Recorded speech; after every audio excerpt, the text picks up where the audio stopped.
Ladies and gentlemen, it's absolutely wonderful to welcome you to the Royal Society of Medicine this afternoon.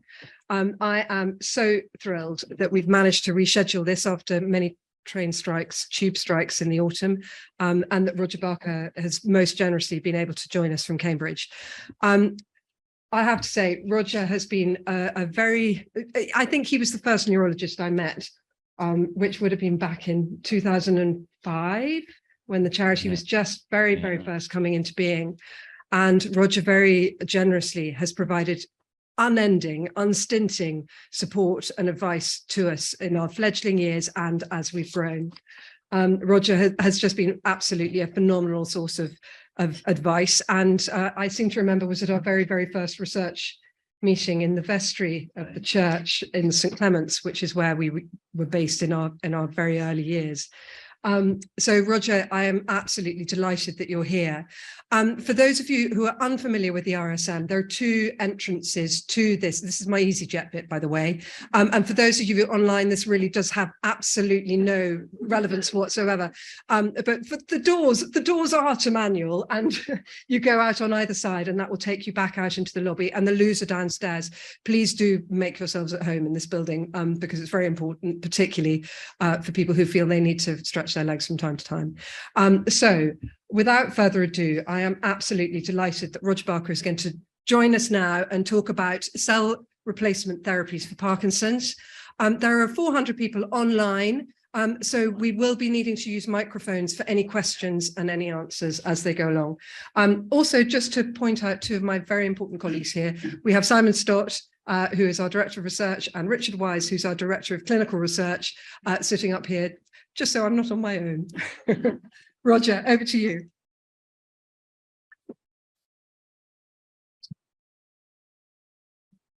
Well, thank you very much. It's very nice and very kind of you to invite me. It's nice to see Richard in the front row. Last time I was here, he was on the stage doing his Desert Island Discs in celebration of his particular birthday and the amazing success of the rose trees in funding research over many years. So I'm not quite sure. I just press this button. Oh, that's right. Okay. There seems lots of things up on the screen here. So what I thought I would do today is I would take you through a bit of a history trip of cell-based therapies for Parkinson's disease, particularly around the idea of dopamine cell-based therapies. So not other types of cell-based therapies, which I will mention as I walk through this. And I thought the way to sort of start with this was to sort of explain the principles of what it is that we're trying to do and what we're not going to do. So I think this is an area where people slightly misunderstand the idea of what cell-based therapies for Parkinson's are really all about. So this is about repairing the brain. And so the first thing you have to ask yourself, well, what actually do I mean by repairing the brain? So of course, everything we do at the moment in terms of Parkinson's disease is not trying to repair anything. You're simply trying to replace things that are missing, either the missing chemicals in the form of drugs, or to deal with dysfunctional pathways by correcting them back to something that's normal or stop them being abnormal. So repair is you're actually trying to mend it. So we're actually going to try, and that's what I'm going to talk about this afternoon, we're going to try and repair a part of the brain in Parkinson's disease using cells. So then the first question is, well, we say that's what repair is, but what are we actually going to repair? So what part of the Parkinsonian brain are we going to repair? Now, as many of you will know, this condition is much more complicated than we originally thought, that the pathology of this condition is much more extensive than was originally thought to be the case. So this is a well-known slide of the so I'm sorry for people at home, because they're not going to be able to see my pointer, I don't think. But anyway, you here have the privilege of seeing the pointer on the screen. So this is the pathology which you see in Parkinson's disease as defined by a neuropathologist in Germany 20 years ago, Piper Braak, which is that the pathology starts in the lower parts of the brainstem and then it ascends up through the brain. And this bit here, which is at the top of the brainstem, which is called the midbrain and the substantia nigra, is where the dopamine cells are lost. But you can instantly see from that picture that there is extensive pathology all over the central nervous system. There's probably pathology outside of the central nervous system. So if I'm going to repair the brain or the body in Pogsy's, in essence, I would have to repair all of that if I'm going to repair the entire system. So I can't do that. So I'm only going to repair one bit of it. And the bit I'm going to repair is this bit called the nigrostriatal pathway, which most people are familiar with. So at the bottom top of your brain stem, which lies just at the top of your neck, at the top of that is the midbrain, and this is the midbrain cut across. I feel a bit, a lot of people here know a lot more about this than me, but this is the pigmented cells of the dopamine cells, which project up from this part of the brainstem up to a thing called the striatum. It's just important to remember the striatum, because that's where dopamine works, and that's where we've been trying to target our therapies. So in Parkinson's, you lose these dopaminergic nerve cells, as you are well aware. And in the normal, healthy human brain, we have 500,000 dopamine cells on either side of our brain. And when we lose half of those, so about 250,000, you present with the very first motor features of Parkinson's disease. So in essence, if I can put about 250,000 dopamine cells into that system, I should, in essence, be able to put it back to normal. Now, that might seem like quite a lot, 250,000, but compared to the 90 or 100 billion cells, or however many you have in your brain, that is a feasible number.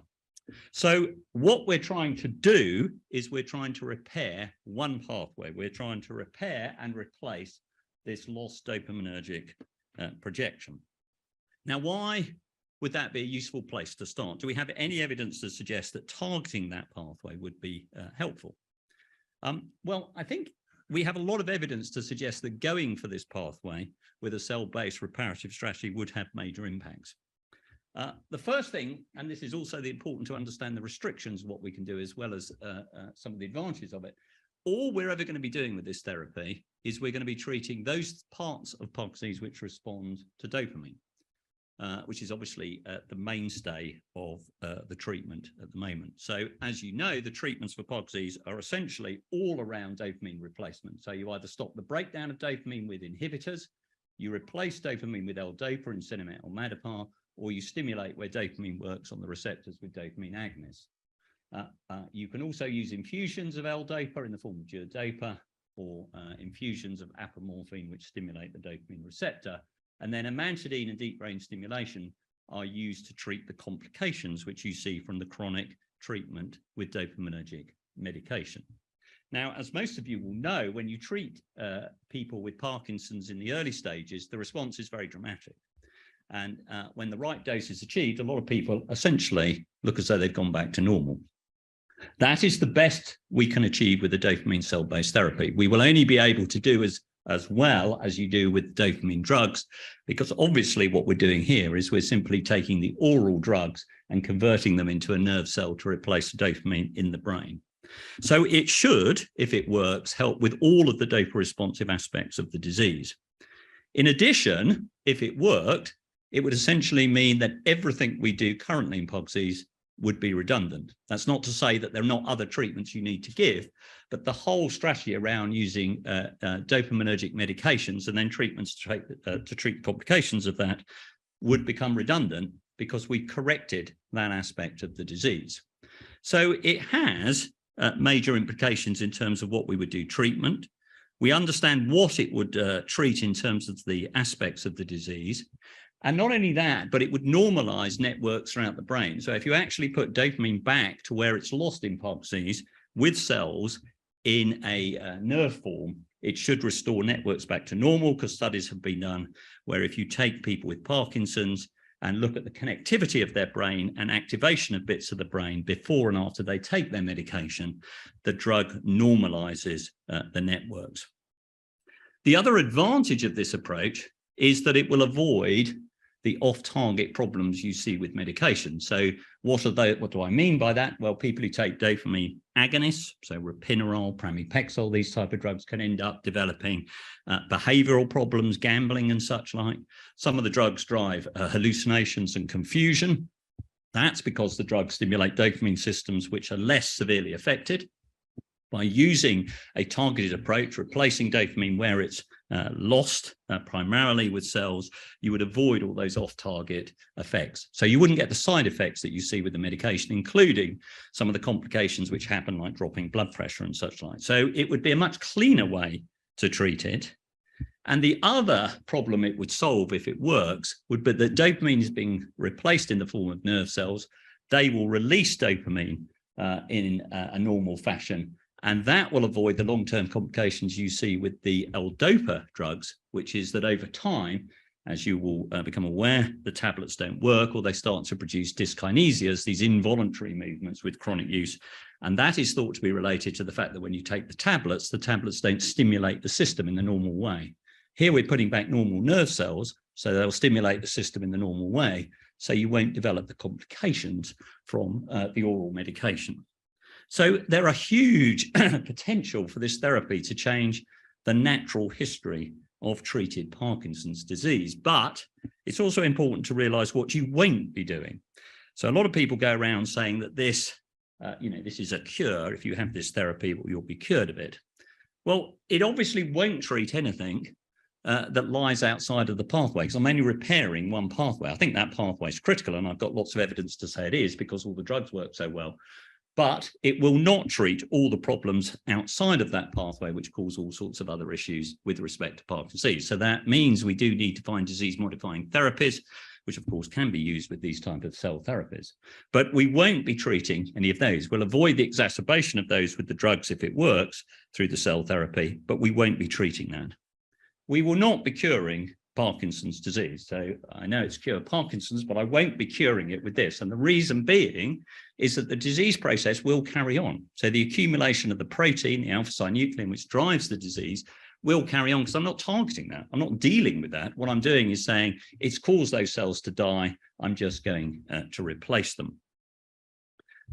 But as I've said, it could be used with other disease-modifying therapies. So people are aware of things like exenatide, we're going to hear about, and Broxol later on. Now, if those drugs work to slow down the disease, there's no reason you couldn't put cells into somebody's brain to replace the dopamine system when they first present, put them onto disease-modifying therapy, and use a combination of the two.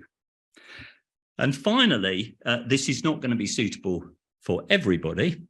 So the people who this is going to be most suitable for are people who tend to be a bit younger, who have major problems around the dopamine system if you had a good response to dopamine therapies. So for the moment, it's probably going to be people who are currently being considered for deep brain stimulation and such like.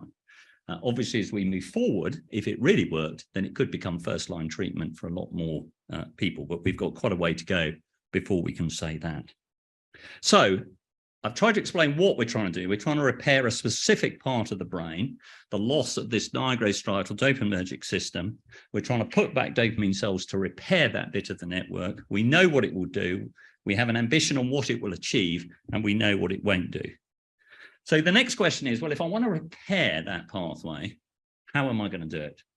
And I've already talked about the main way I'm going to talk about that, which is replacing cells, but you can think of it in terms of other ways. So you could talk about trying to repair from within. So could I get the remaining dopaminergic cells and fibers in the nigrostriatal system in the brain of people with Parkinson's to regenerate? So could I make, and I'm not going to talk about this, but I'm happy to take questions on it, could I get more dopamine cells made in the brain to replace those that are lost as a disease process? Now, obviously, that process, if it did exist, isn't very efficient because you wouldn't have Parkinson's disease in the first place because they would keep being replaced. So enhanced neurogenesis, could I make more dopamine cells inside the brain? I don't think there's much evidence for that, but I'll come back to briefly talk about that. Could I make dopamine producing nerve cells directly in the brain? And I'll come back to talk about that at the end. Or could I regrow the system? Could I put some fertilizer into the brain to encourage those dopamine cells and fibers that are there to grow more efficiently?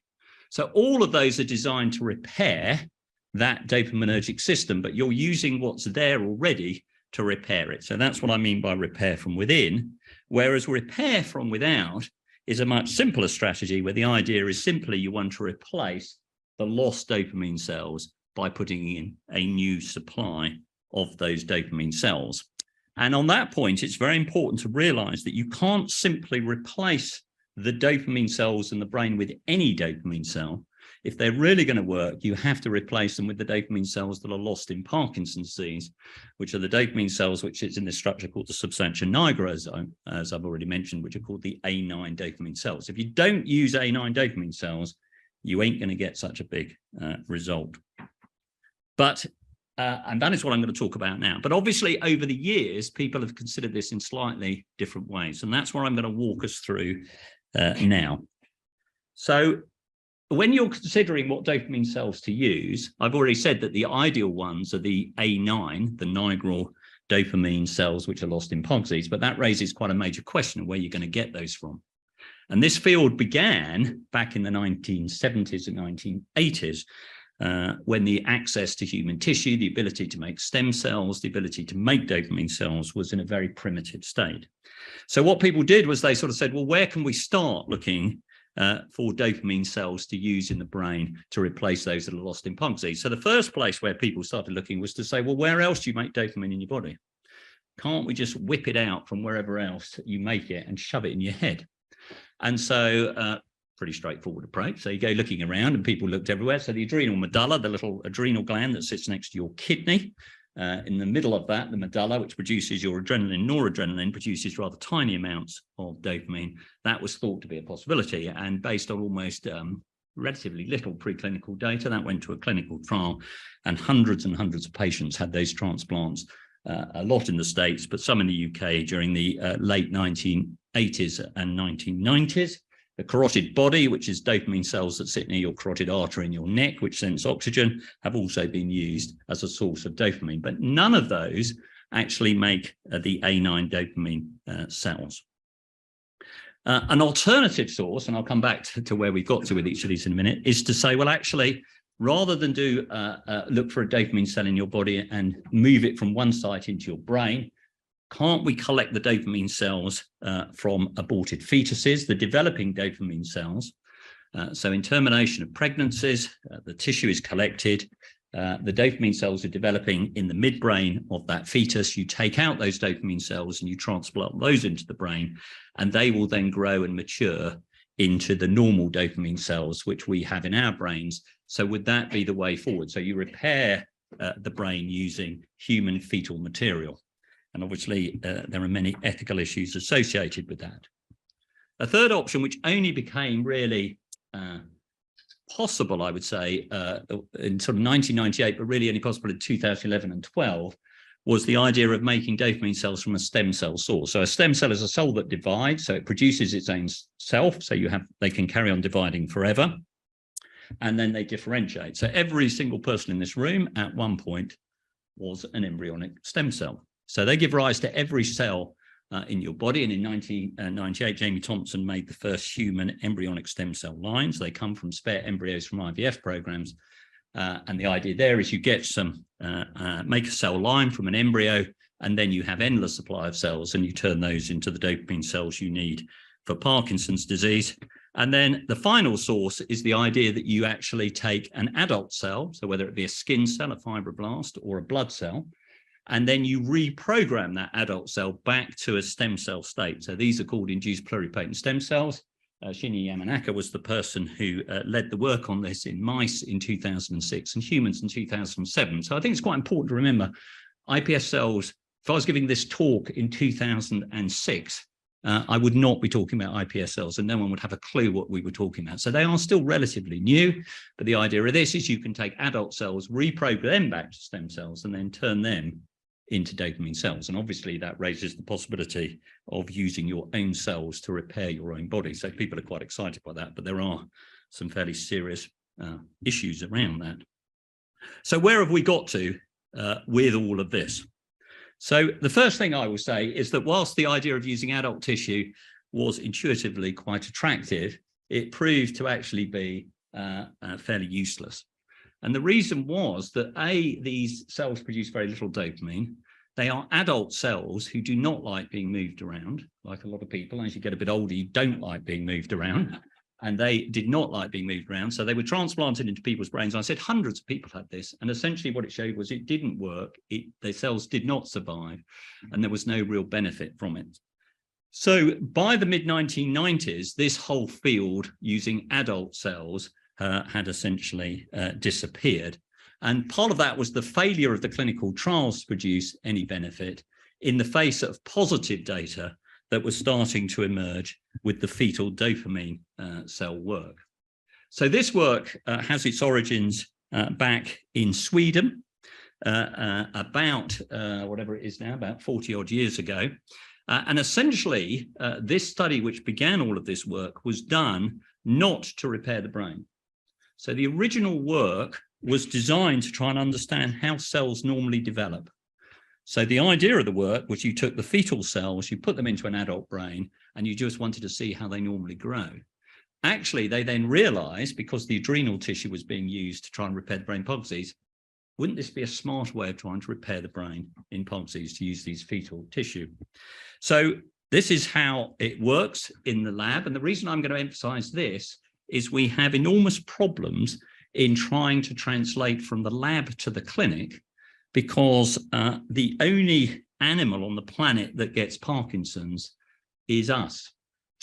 As a consequence of which, we don't know quite why humans uniquely get it. It doesn't seem that non-human primates get it. As far as we know, tortoises don't get it, but because they live very long. But I'm not quite sure what a Parkinsonian tortoise would look like, to be honest. But it's a problem. So everything we do in the lab is an imitation of what we see in the clinic.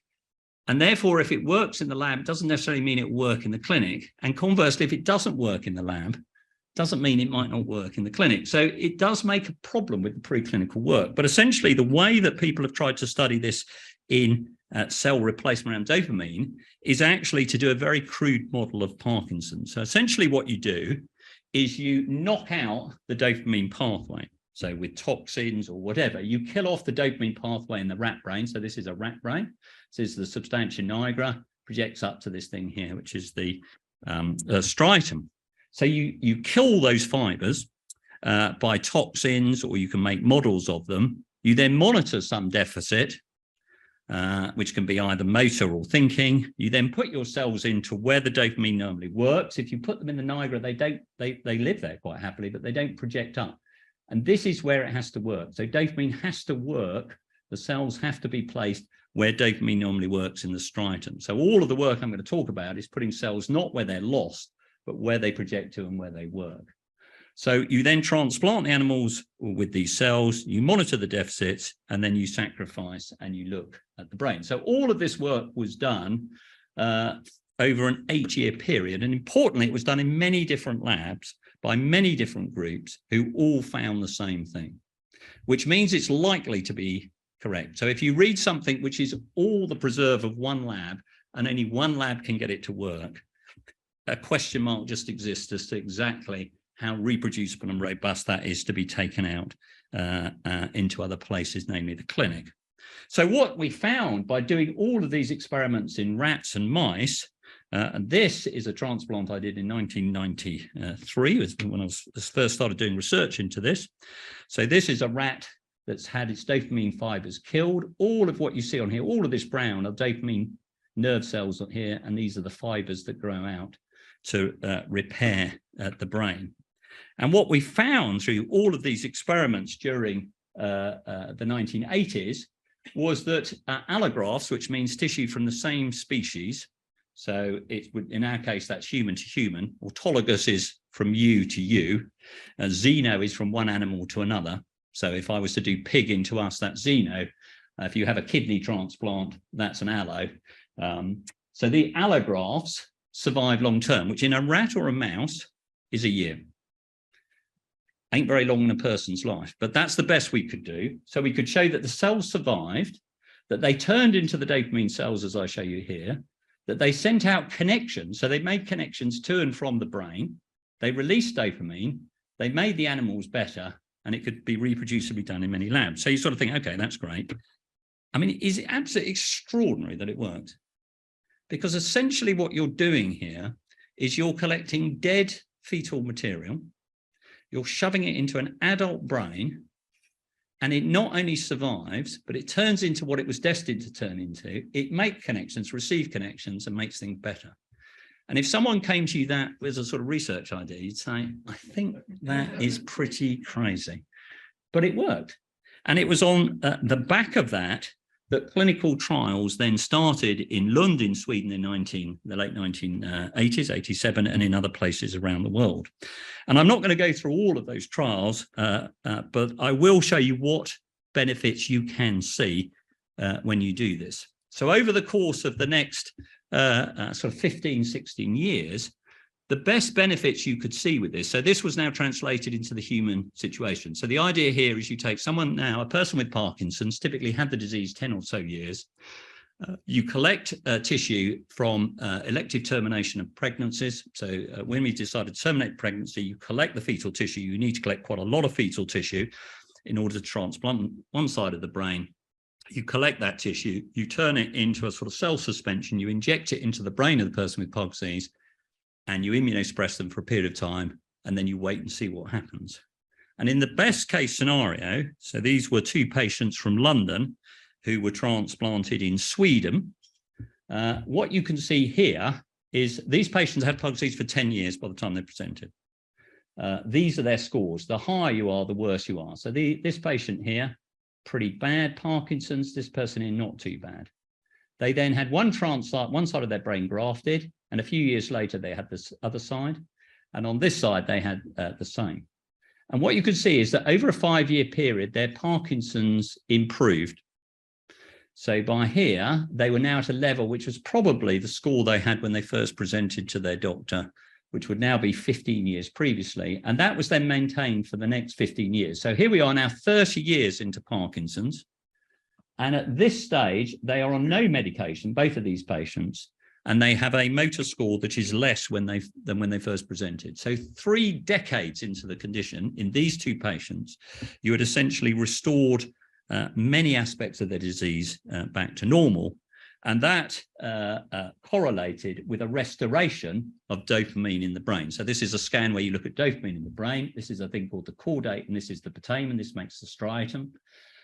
This is the area that gets the biggest hit in Parkinson's disease. So if you ever have DAT scans, you lose this comma. And what you can see here is that there's a restoration of dopamine pretty much back to normal.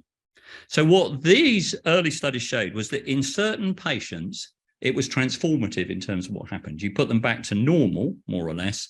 They stopped their medication, and that was maintained over decades. One of the patients who had a transplant on one side of their brain in 1989, who then died 24 years later in his mid-80s, his brain was then collected and was looked at pathologically. This side had no transplant, and there is nothing to be seen there. This brown smudge, which you see throughout, are all the surviving cells that were put in a quarter of a century earlier. So these dopamine cells have survived. So one of the questions when people began was, we don't know what causes Parkinson's disease. Perhaps it's the brain that's bad for cells and it kills them off. So would it kill off the cells? There's some evidence that it may do, but at a very low rate.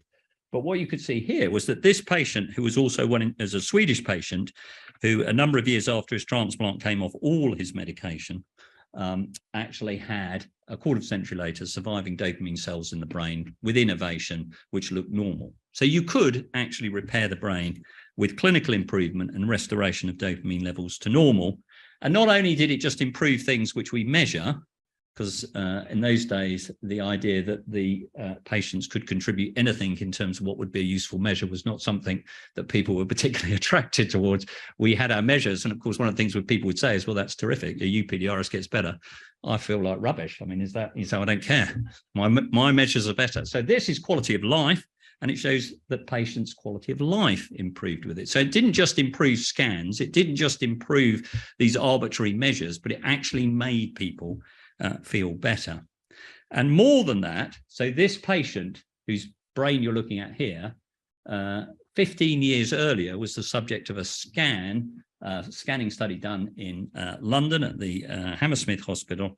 His transplant was shown to release dopamine in a normal fashion. So and the idea was they stimulated the transplant with amphetamine. It released dopamine just like the normal brain releases dopamine. So what all of this shows is that you could, in certain patients, get long-term clinical benefits with restoration of dopamine levels in the brain to normal, with evidence that it survives long-term at post-mortem, improvements in quality of life and non-motor measures, and that the transplant repaired that brain and released dopamine in a normal fashion. So if that's also good, I'm now 20 years further on, and this doesn't seem to have got anywhere. So why is this? Well, the problem came that in 1992, if you see it as a problem, there was a change in the White House in America. So Bill Clinton came into the White House, and he allowed federal funding for work with human fetal tissue. And through the National Institute of Health in America, they funded 2 double-blind placebo-controlled trials, which were then published in 2001 and 2003, and pretty much killed the field for many years. And why was that? So these are the 2 trials that were published. So in the first trial, which involved 40 patients, the idea here was that 40 people were recruited to the trial. All 40 people went to theatre. All 40 people had someone play in their head. In 20 of them, they drilled through the skull and they put cells in the brain. In the other 20, they just pretended to do that and made a dent in your skull. So when you're the patient saying, did I have the operation? Oh, yeah, there's a hole in my skull. So someone's obviously been there. And then at the end of a year, they were asked if they felt any better. That was the trial. And the result was they weren't any better. People didn't feel any better. And the slightly worrying thing was that some of the patients had now started to develop the dyskinesias, which you see in people who take chronic L-DOPA treatment, but now in the presence of a transplant and the absence of medication, which is a bit of a problem. Because I obviously can get rid of anyone's L-DOPA-induced dyskinesias, because I can just stop them taking L-DOPA. They might not want me to, but I can get rid of them. If you've got a transplant in your head and you've got involuntary movements, I can't get the transplant back. So now we have a bit of a problem. They weren't bad in the majority of cases, but nevertheless, there was no benefit and there were side effects. I mean, interestingly, when they showed the patients the video of what they looked like before they had the operation and asked them a year afterwards of what they felt, they actually thought they were better having had seen what they were like before, which I think is typical for all of us, really. We can never quite remember what we're like last year. And sometimes when you're reminded, you think things are slightly different. But essentially, this trial was negative. Didn't work. Didn't work. And there were side effects. You think, okay, well, there were funny things they did in that study. And then the second study, which was published in 2003, was a slightly different study. So here there were 34 patients.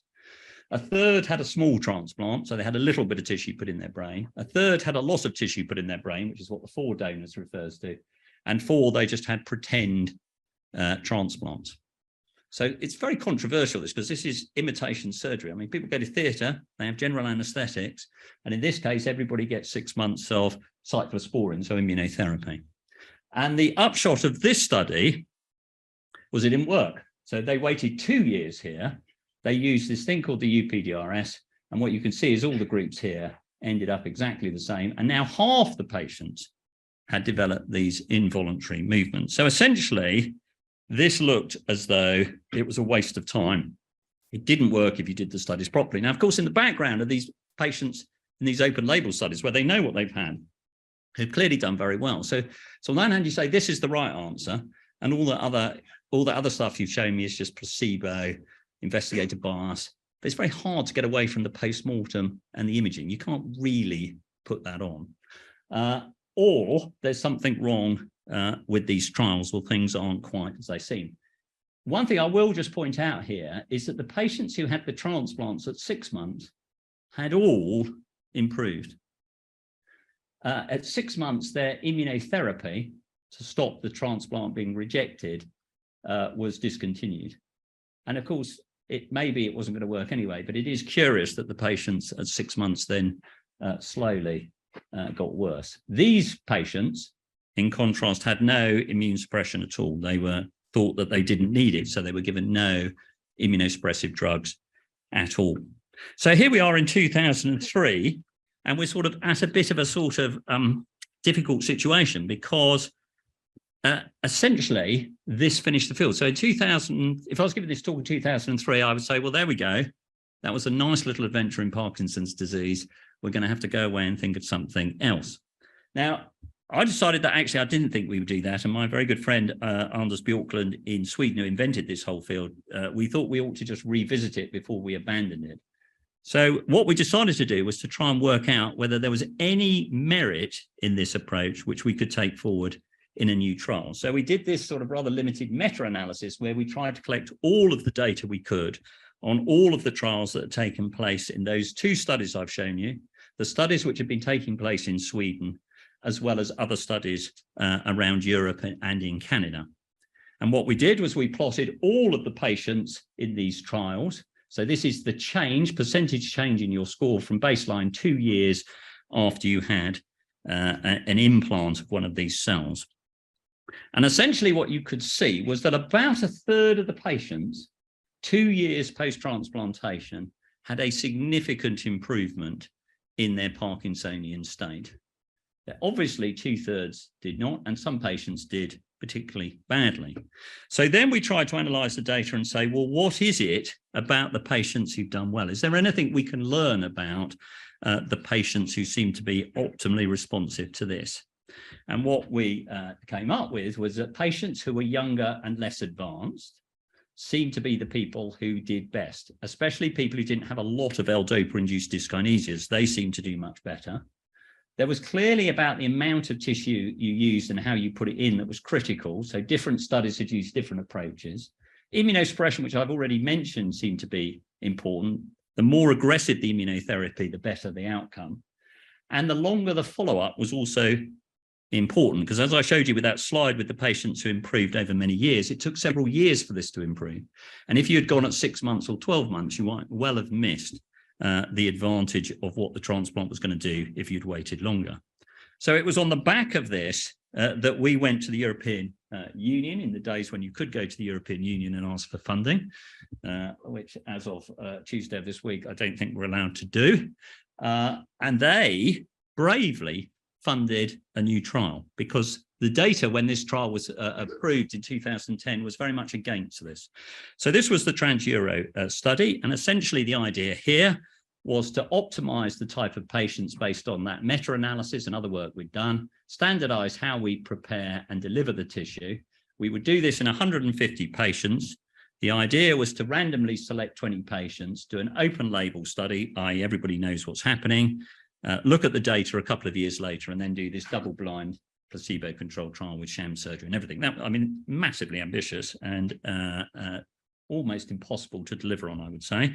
And that is exactly what we then demonstrated, that it was impossible to deliver on. And what we managed to do was one incomplete transplant trial, not over 5 years, but over 11 years. So we ended up grafting 11 or 10.5 patients, and we waited 3 years. So we finished just the year before last with the final follow-up on our final patient.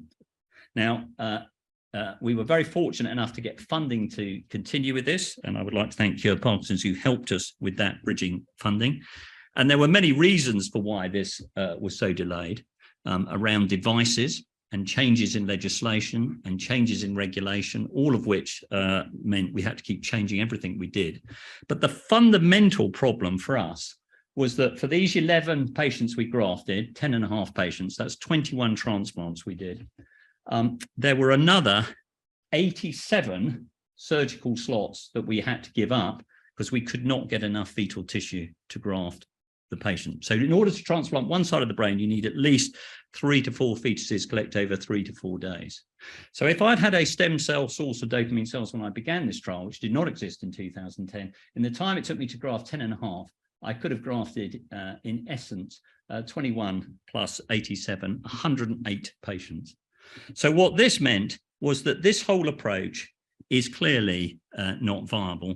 So we've got to go and find some stem cells if we're going to make this a viable treatment for other people. So that's where we started in 2011 to take this forward into the new generation where we are now. So in 2011 and 12, there were 2 very important papers which came about. One from a team in New York, Lorenz Studer and Vivian Tabar, who managed to demonstrate that you could take human embryonic stem cells and turn them into A9 dopamine cells of the type lost in Parkinson's disease. You could transplant them and they worked. And my very good colleague and friend, Marlin Palmer and Agneta Kirkeby in Lund, who managed to do exactly the same thing using a slightly different protocol. So now, 10 years ago, we suddenly had the potential to take embryonic stem cells and turn them into the dopamine cells that we wanted for use in Parkinson's disease. And in Japan, where they had discovered or made, or whatever you want to call it, the first human iPS cells, Jun Takahashi managed to show that he could take human iPS cells. So you could take skin cells from either people with Parkinson's or from people without Parkinson's, turn them into iPS cells, turn them into dopamine cells, transplant them into monkeys, and then demonstrate that they survive long-term with functional benefits. And so when that paper was published in 2017, he was then able, the following year, to announce that he could now go to a clinical trial where he could transplant patients with his iPS-derived dopamine cells. And so that trial began in 2018, and as far as I know, has now completed grafting 7 patients, and the results are keenly awaited. It's obviously taken longer than we thought because COVID came along and put a massive hole in this program for 2 years. During this period of time, another group in America have actually published a single case. And I think this is a bit of a sort of warning about where you have to be a bit careful with by looking at the data. So this was published in the top medical journal on the planet, the New England Journal of Medicine. It was a single patient. And what this patient did was they donated their skin to be turned into iPS cells, which was turned into a dopamine cell, which was then put into their brain. So this was autologous. The patient provided their own cells for grafting into their own brain. And then the preclinical data showed that they could do this, but the preclinical data was not overwhelming in terms of what you saw. So the cells didn't look fantastically healthy, but nevertheless, it seemed to do what they wanted it to do. So they went on and grafted this patient. They made iPS cells, turned them into the A9 dopamine cells, transplanted one side of the brain, and then transplanted the other side of the brain. And what they found was that it made absolutely no difference in terms of the imaging. So there was no evidence from this that those cells had survived. There was no evidence on an objective measure that the patient was actually better, but the patient felt fantastic. So this quality of life had gone from really bad to essentially back to normal. Why that is, one could leave for speculation, but this would demonstrate that whilst it was safe, it didn't really show that they had worked. So I think whilst people have cited this as a very useful paper in terms of safety and efficacy, I would say it shows that it's safe, but efficacy we've yet to see. So where we've got to with this work is that over the last 11 years, we have tried to take what was a laboratory-based approach for making dopamine cells from ES cells to the level that's needed for a clinical trial. And what has been demonstrated both by the group of Lorenz Duda and the group of Marlin Palmer and other groups is that this is highly reproducible. So many labs can do this. We do it all the time in Cambridge with the protocol that they developed in Lund. So we make dopamine cells all the time from embryonic stem cells. So it's very reproducible. It's incredibly efficient.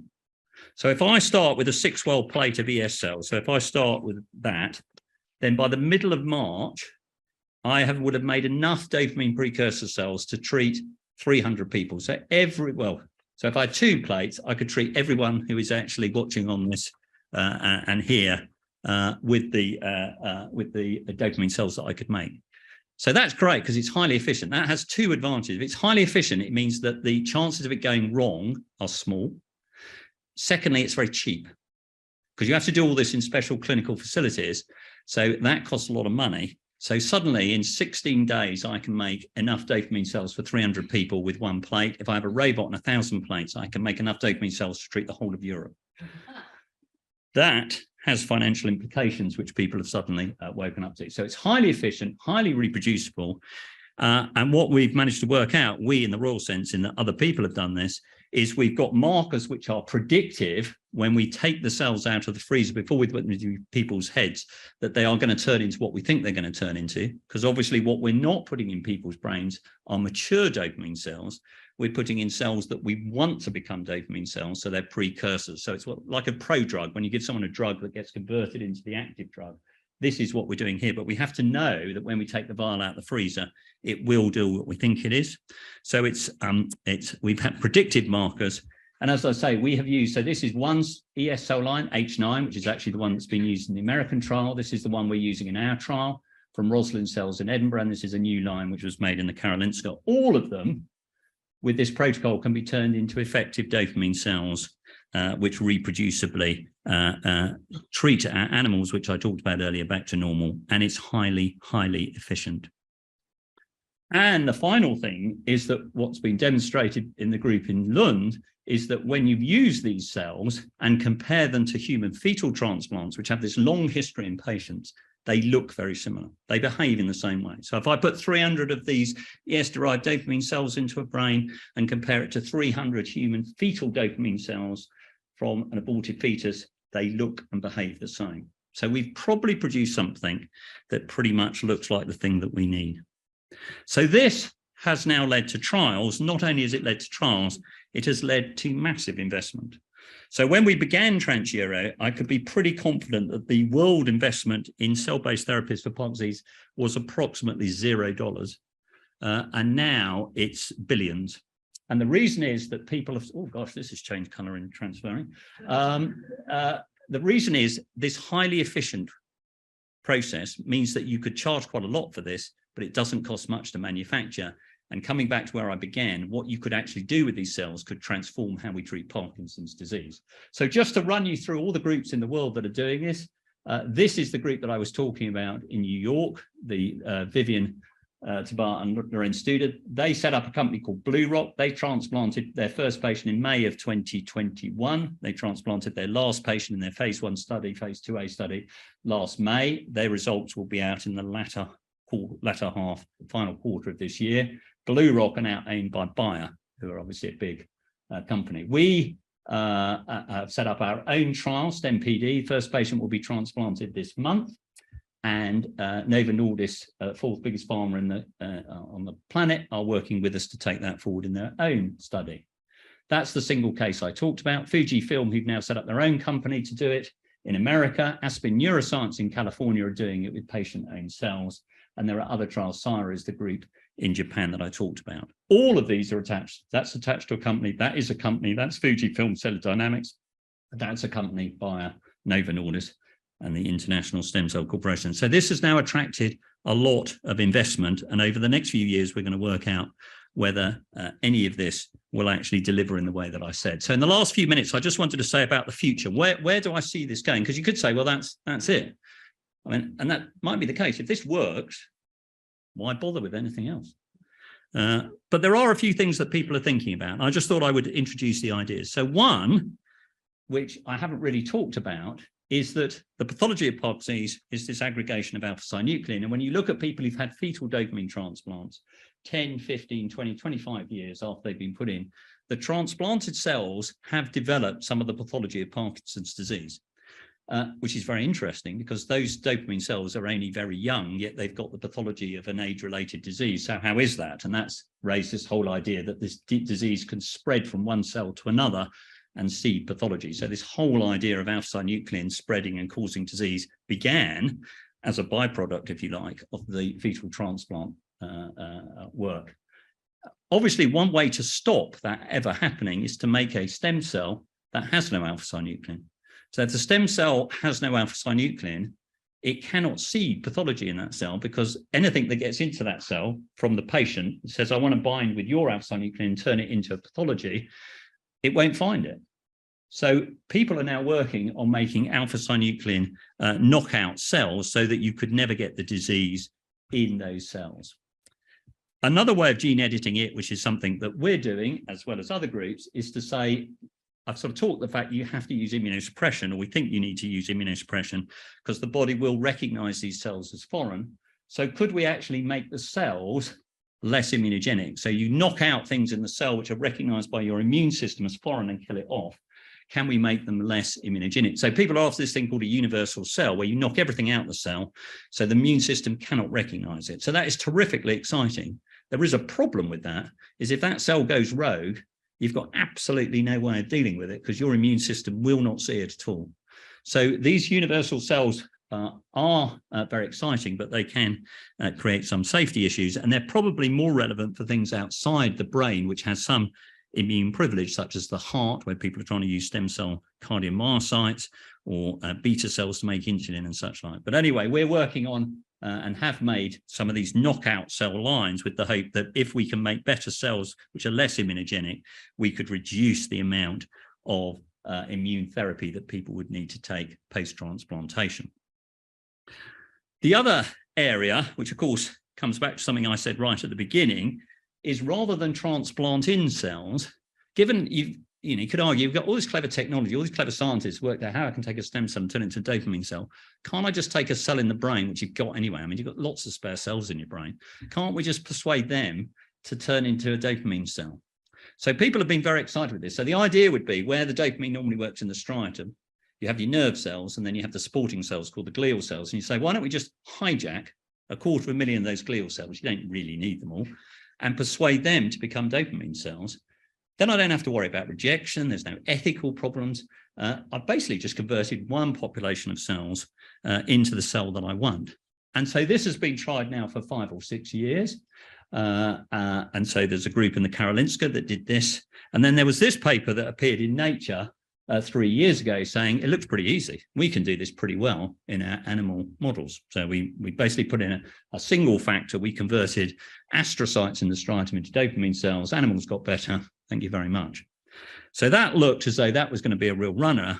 And then to their credit, Cell, which is probably one of the most prestigious scientific journals in the world, published a paper a year later saying that's all well and good, but we did exactly the same experiments as this paper in Nature and couldn't get it to work. And the reason why we think they found what they found was it's actually nothing to do with converting astrocytes to nerve cells. The dye and everything you were using to show that you'd converted it actually leaked out into the host nerve cells. So that's why they looked so much like the host nerve cells, was because they were actually the host nerve cells.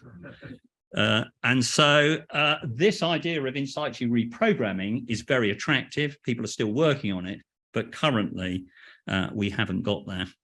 And then the final idea, which I just wanted to float before I conclude, was that could you improve your transplants in some ways? So could we actually get them to survive better and make better connections? And this comes back to another idea, which is to try and regrow your dopamine system with growth factors, GDNF. Many of you will be very familiar with that. But a group in Melbourne, Lachlan Thompson and Claire Parrish, have taken this on, where they've tried to combine therapies by putting in transplants and putting in growth factors to try and enhance the survival and the growth out of that transplant into the host brain. And this is looking very encouraging as a way that maybe you could take forward to improve what we're doing already. So to conclude, repairing cell, using cell therapies, dopamine cell therapies around the brain, what can we say? Well, I think there's a rationale for what we're doing. It's clear what we're trying to do and what we can achieve and what we can't achieve. And I think this is doable. 250,000 dopamine cells, that's what we've got to do to repair this part of the brain. And I think what you can say from the human fetal midbrain transplants is that when it works very well. It just doesn't work in everybody. And if I cannot get a consistent good response, then I ain't got a therapy. So if only 1 in 10 people show a fantastic response, it's a great starting point, but that's not a competitive therapy. And I think some of the reasons for this relate around patient selection and the fact that using human fetal tissue, you can never standardize it. It has lots of cells in there that you don't want. So most of what you transplant are not dopamine cells. It's what normally develops in that part of the brain. And that we now, I think, can move that on by using cells where we have a much more prescribed product at the end of it made from stem cells. But nevertheless, the human fetal dopamine transplant trials show that cells survive and can have dramatic effects. So this whole principle should, in theory, work if we can find an acceptable, reproducible, affordable cell-based therapy from stem cells. And that, I think, is, where we are now. These are now entering into trials. The great thing is that pharma's investing in this. The problem with this is pharma's investing in it. So there are 2 issues with this. One is the cost of this is huge. So to do one, so people always say, why don't you do autologous iPS cells? So if I wanted to treat these 3 beautiful people up here, and they all had an iPS-derived dopamine cell, the cost of manufacturing and testing that cell would be about 4 or 5 million per person. So you cannot do that with the current regulation, the current way it's doing. So in order to take this forward, so in order to take that 2012 paper from Marlin to a clinical trial now, has probably cost us, or is required somewhere in the region of 10 to 15 million pounds, I would think, in order to get to that point. Now, trying to do that piecemeal with grants is difficult. We're very grateful to people who've supported our work, because obviously we couldn't get there without it. But ultimately, to get beyond that, I can never go beyond my trial. The trial we're doing at the moment is costing 5 million. The next trial would cost 15, 20, 25 million. I need Big Pharma to support it. So without it, you're not going to get anywhere. The problem with Big Pharma is they want quick results, and they can drop programs just because they're not happy with things or there are problems elsewhere. And the big problem with this is the benefit from these therapies take years to become evident. They will not wait years. So they always say to me, when should we wait? When should we do a dose escalation change? And I'll say, well, let's wait 3 years. And they'll say, I'll give you 6 months. And so you have this tension between pharma wanting things to move quickly, but the necessity for them to help us.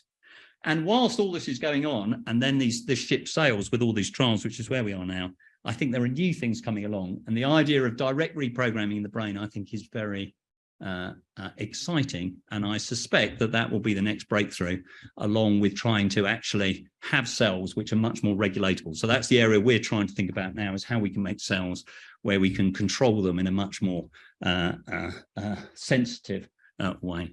So with that, I will finish. I mean, most of this has not been my work. This is our research group, which met last year on our retreat, the first time in 3 years. This was when the team in Lund, about the same time when we were setting up our STEM PD trial, all the people who funded us over the years and our various collaborators. But particularly what I would like to say is there are 2 groups of people who've made this possible. One is the team in Lund have been fantastic. And secondly, it's been the global community. So all of the people I've mentioned who've done all these studies, we meet every year to work out how we can work together to deliver this to the clinic. And that has made a huge difference. So I will finish there, and thank you for your attention. Roger, thank you very, very much indeed. I am sure that there are questions both online but also in the room. Rosie, are you able to dive in with a microphone? You need to just bear with us so we can get microphones so that everybody online can also hear. I think that's working. Richard. Hear me? Can you hear me? Yes. Yes. Roger, that was brilliant. I can say that because I'm an accountant and I think I understood everything you said. So we've been supporting research for over 30 years, and I suddenly remembered 30 years ago we were invited to support this project in Sweden with the stem cells, and it sounded like a good idea. Well, that was 30 years ago, and we still haven't got there yet.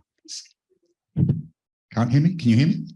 Yes, that's better. Thank you. We supported research in stem cells in Sweden 30 years ago, or invited to, and we haven't got there yet. So do we need another 30 years? Or what do you say in your crystal ball of the future? Well, you always say 5 years. That's the answer you always say. I've learned that and then one. 5 years later, people said, you said 5 years ago, 5 years. I think the problem. So I mean, 30 years ago, we weren't working with stem cells as such. We were using fetal tissue. The big breakthrough came 12 years ago, when we could make stem cells into dopamine cells. That was a big breakthrough. What's taken the time since then is there's a huge difference between making something in a lab that works and making something that's of a clinical grade. And that is an enormous amount of work and an enormous amount of money. I think we're on the cusp of it now. So the next, I mean, I'm going to say 5 years, but I mean, there are currently our trial, there'll be a Novo trial, there's an Aspen trial planned, Bayer are going with their trials, Novo Nordisk is going with their trials. In the next few years, we will know whether this therapy is going to work or not. But it does take a lot longer. So there's a great talk by my colleague, Alistair Coles, on Campath, which is a monoclonal antibody used for MS. And they got a license for that in 2012, having done the first trial in 1990. So 20 years is normally not unrealistic from an idea and getting a sort of lab and starting in the clinic to getting a license for it. So I'm sorry. Yeah. Roger, I think we've got a question online. Suzanne, are you okay to? Yeah. We have a number of questions actually directed here, and that is, what should individuals look out for when considering using private stem cell clinics? One person has actually asked about Swiss Medica, but they say there are a lot opening up now across Europe and Ireland, and would like your opinion on that, please. Yeah, don't do it. I mean, there is a whole industry of stem cell tourism. So if you wanted to have a stem cell transplant for Parkinson's disease tomorrow, there are probably 300 or 400 clinics around the world that would give it to you. And My advice on stem cell therapies is there is no evidence that these work. That's why we're doing the trials and we're doing the work that we're doing. The rationale for what we're doing is we're replacing dopamine cells. So I've tried to explain that in the talk. A lot of these other stem cell therapies which are being advertised, they're not clear how they work. They're not necessarily put in your brain. So you will have sort of fat stem cells put under your skin, and that somehow will make you better. So, it's not to say that they couldn't work, but it's very hard to see how they could work. Anything that's not proven, you shouldn't be paying for. So if you want to go and have a private hip replacement, that's fine, because everyone knows that hip replacement work extremely well. That's been the subject of years of research, and everyone knows. You want to have a cataract done privately, that's fine. Everyone knows that that's been proven to be an effective therapy. If something is not known to be effective, then it should be the subject of a trial. If it's subject of a trial, you shouldn't be paying for it. That should be sponsored by either a company or a charity or some national funding agency. So I tell people, do not go and have a stem cell therapy which you're paying for anywhere in the world. Roger, thank you very much. I completely agree with that. I think Leah and I had a fascinating journey flying across America, and in the back of the In-Flight magazine, there were 2 ads for stem cell clinics, and I have them pinned up in the office just to remind me that actually it is important that stem cell tourism happens, but it shouldn't. It really and if it shouldn't. goes wrong, it has an effect. So that, there's a child who had a stem cell transplant in Russia about 20 years ago, died of a tumor. There was someone in America who's had a spinal cord injury, had a stem cell transplant, now has a spinal tumor. So people do die of these therapies. I think there's another question coming up from Suzanne online. I think we can switch to in the room. Oh, sorry, Claire. Thank you, Andy, and Roger. Thank you, and thank you for the your tenacity. So my question pertains to 2 things. One of which is trying to choose the right age of your patients in the cohort, and secondly about the infusion-induced dyskinesias and your perception of how that might evolve with the next cohort of trials. Yeah, so why did some patients develop these involuntary movements with the transplant? So the obvious answer would be that we just put in too many dopamine cells and they were overdosed. No evidence for that. What is thought to be the reason is that when you take the developing bit of brain that we use for those transplants, you have the dopamine cells, and next door to it, you have another group of cells which are called serotonin or 5-HT nerve cells, and they get transplanted in, and it's those cells which then produce the dyskinesias. So it's a contaminant within what would be a natural contaminant within that midbrain preparation that we make from the fetal tissue, which is causing it. Now, obviously, with stem cell derived dopamine cells, we don't make serotonin. We know because we can look at it. So, we have absolutely none. We can't find any. So we think if that is the cause, then that would not be the reason. That would be our optimism as to why nobody would get a graft-induced dyskinesia. In terms of selecting age, it's always a very tricky one, really. And when we did a survey, when we did Transeuro about we're going to do fetal transplants, what are the worries that people have? We did it with Parkinson's UK, actually, and the biggest criticism we got was we had an upper age limit.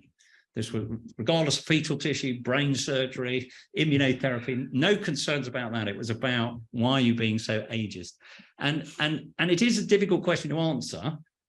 It's just that the clinical data so far suggests that people younger, so 50s and 60s, when they have the transplant, especially 50s, seem to do better than people who get it who are older. That's not to say it wouldn't work. It's just that's an observation that we've made.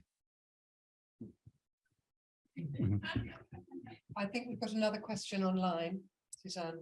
Yes, I've had a number of people asking about DBS, deep brain stimulation, and stem cell therapy. Yeah, so currently,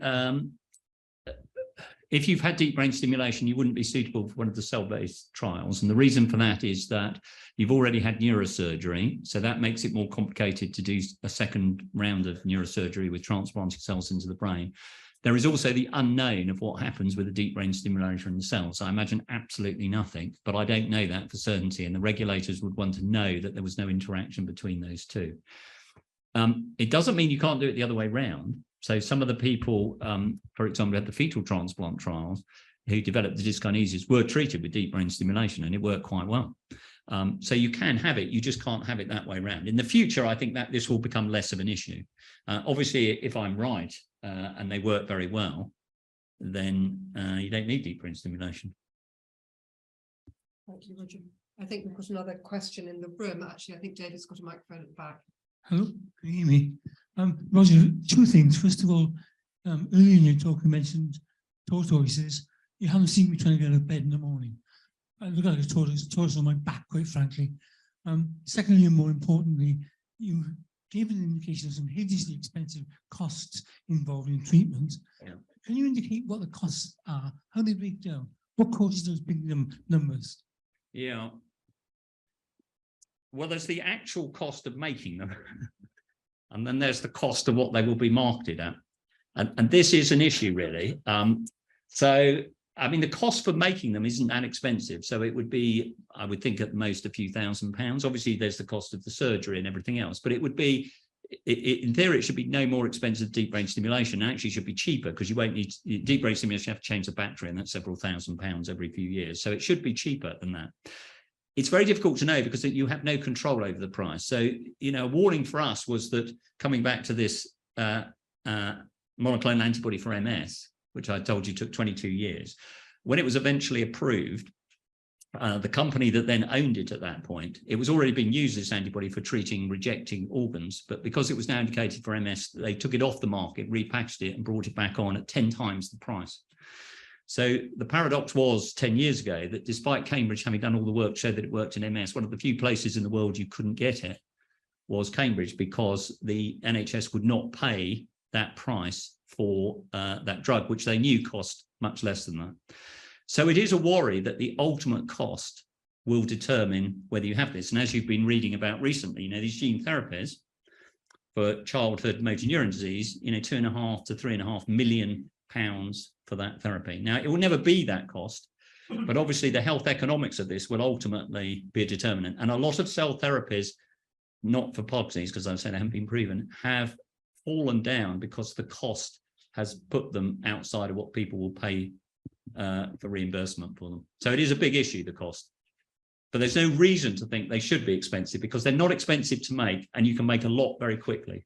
Put it in context, they spend a fortune with failures and have to cover those costs of the failures. They do, and what they'll say here is, of course, it costs a lot of money because we had to do all the development. Well, we did all the development.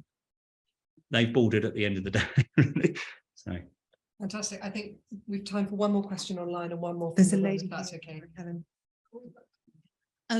Obviously really hopeful and share your enthusiasm for stem cells, but my husband was in the control group for TransEuro. yeah, He was obviously desperately disappointed not to have the treatment. And being from that situation, we're fascinated to know how many of those 11 people benefited. It's something I couldn't find online. the TransEuro. Yes. Yeah, so I mean, it's not online. That's why. And the reason is that I mean, it's taken a lot longer to analyze the data than I thought. The reason being that COVID, I mean, it was already a difficult trial to begin with, and COVID completely messed it up because lots of the patients came to the end of the study during COVID, and we need the imaging to correlate the imaging with their clinical response to know why people had improved or not improved. I think the sort of my take-home message from the patients I've seen with it is that there hasn't been a dramatic improvement, but they've actually stabilized quite significantly, which has been also what I've seen with the gene therapy trials as well. But I'm sorry about that, but I'm waiting for the imaging data in order to finish that off. And as soon as I've got it, then we'll be ready to publish that. Thanks, Roger. Suzanne, is there one more online? Yes. Excuse me, I'm sorry, I'm scrolling down, forgive me. Yes, a couple of people asked about GBA corrected neuron cells. Yeah. And potentially this could address not just the dopamine deficit, but also the root cause of Parkinson's in patients with a GBA mutation. Could we have your thoughts, please? Yeah, so I guess the idea here is rather than using a cell therapy, you just do a gene corrective therapy. Is that the idea? So people are trying this. So I think you can try and, so if you know a disease is due to a particular gene, or you want to actually edit a gene which is contributing to it, then obviously it's good to go after that gene. So the classic one, which we've been a bit involved with, is Huntington's disease, different disorder, known gene causes it, knock out the gene or knock out what the gene produces, and you've solved the problem. That is correct. But how do you do that? And how do you do that at every cell in your brain? And that is the big problem. So the science is there to do it, but to do it and deliver it is the big problem. And then the other problem with that is that if I edit out your gene have I edited out just that gene, or have I edited out something else? And even if that gene is a bit abnormal, is it still doing something that's good? So, for example, in Huntington's disease, you have one abnormal gene, it produces an abnormal protein. That's what causes the gene. I have a patient who has two genes, which have the abnormal gene. So both of his parents had Huntington's disease. He's in his 50s, he's fine. So his abnormal protein is keeping him alive. So it's not as easy as you think, but it is an area people are going after. And the capacity to edit genes and to knock out the intermediate, the RNA, with these things called antisense oligonucleotides or interfering RNA are in trials, but delivery is the big problem. I think we've got time for one final question, which I think is John. Hi, Roger. How do you reconcile the observation you draw our attention to, that many of these patients appeared neurochemically or behaviorally to be worse, and yet still felt fantastic? I'd be happy to take anything that would make me feel, would actually make me feel good. Yeah, it's a good question, because there's one of these patients I used to show a video of who was much, much better. And as a statistician, and I actually said, you can't say with a patient one why that's worked. And I say, well, no. He said it could be, it's a placebo effect. And I said, well, if that is a placebo effect, I don't really care. I mean, if I can make people back to normal 20 years after I've done something, just on the belief that they think they're better and I think they're better, that has got to be a therapy worth having. Give me that's only time. I think the problem is, so for example, it gets complicated, and I have to be very careful what I say here.